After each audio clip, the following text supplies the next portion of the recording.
اعوذ باللہ السمیع العلیم من الشیطان الرجیم بسم اللہ الرحمن الرحیم۔ درس قرآن کا آغاز سورہ الزمر سے ہو رہا ہے۔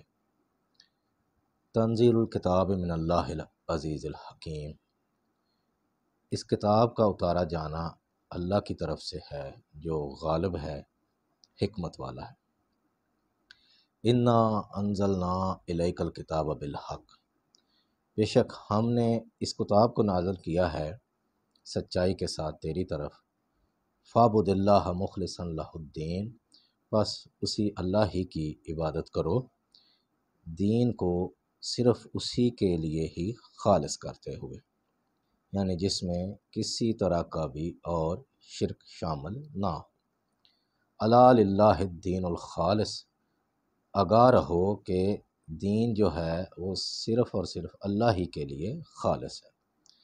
والذین اتخذوا من دونہ اولیاء، اور وہ لوگ جنہوں نے بنایا ہے اور لوگوں کو سرپرست، کارساز یا حاجت روا، مشکل کشا، ما نعبدہم الا لیقربونا الی اللہ زلفی، وہ کہتے ہیں جی کہ ہم ان کی عبادت صرف اس لیے کرتے ہیں کہ یہ ہمیں اللہ کے قریب کر دیتے ہیں۔ ان اللہ یحکم بینہم فیما ہم فیہ یختلفون، بے شک جو یہ آپس میں بحث و تکرار کرتے ہیں ان معاملات پر، اللہ تعالیٰ ان کے درمیان فیصلہ کر دے گا۔ ان اللہ لا یہدی من ہوا کاذب کفار، بے شک اللہ تعالیٰ ہدایت نہیں دیتا جھوٹے کفر کرنے والے کو۔ لو اراد اللہ ان یتخذ ولدا، اگر اللہ چاہتا کسی کو بیٹا بنانا، لاصطفیٰ مما یخلق ما یشاء، تو ضرور وہ چن لیتا اپنی مخلوق میں سے کسی کو بھی جس کو وہ چاہتا۔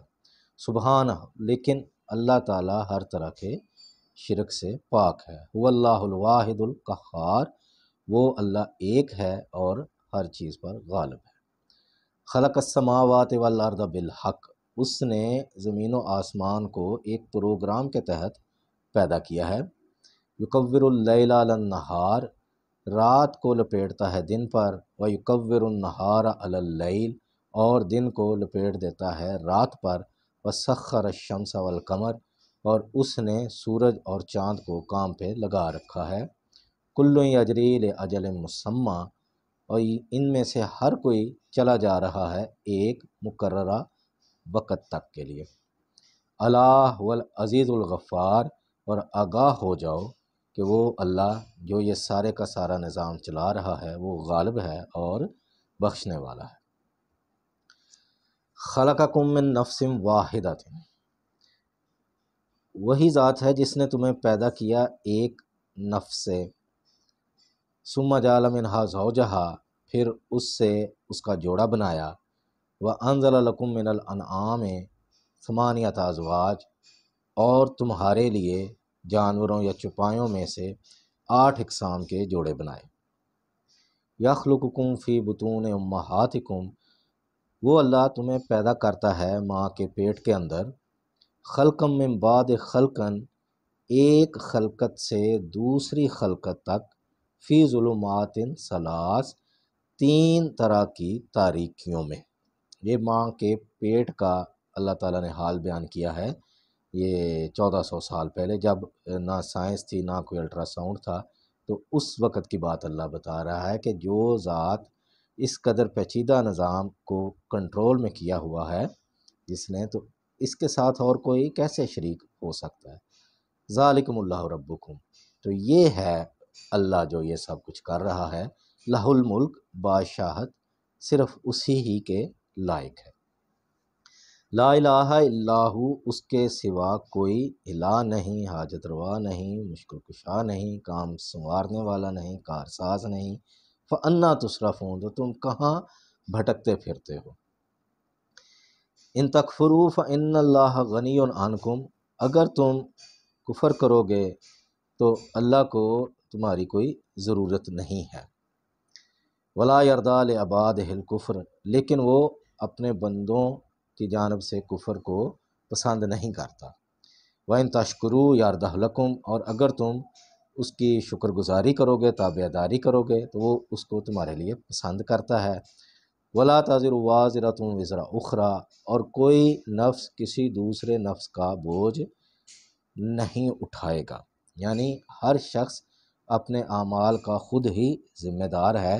ایک شخص کے اعمال کا وبال کسی بھی دوسرے شخص کو اوپر نہیں ڈالا جا سکتا، یہ اللہ تعالیٰ کا قانون ہے۔ ہر شخص نے صرف اپنے ہی اعمال کا جواب دینا۔ ثم الی ربکم مرجعکم، پس پھر تم اپنے رب کی طرف لوٹائے جاؤ گے۔ فینبئکم بما کنتم تعملون، پھر وہ تمہیں آگاہ کر دے گا جو کچھ تم اعمال کرتے رہے ہو۔ انہ علیم بذات الصدور، کہ بے شک وہی ذات ہے اللہ کی جو سینے کے اندر چھپے راز بھی جانتی ہے۔ یہ سورہ زمر کی آیت 7 تک آ گئے، یہ سلسلہ انشاءاللہ جاری رہے گا آگے۔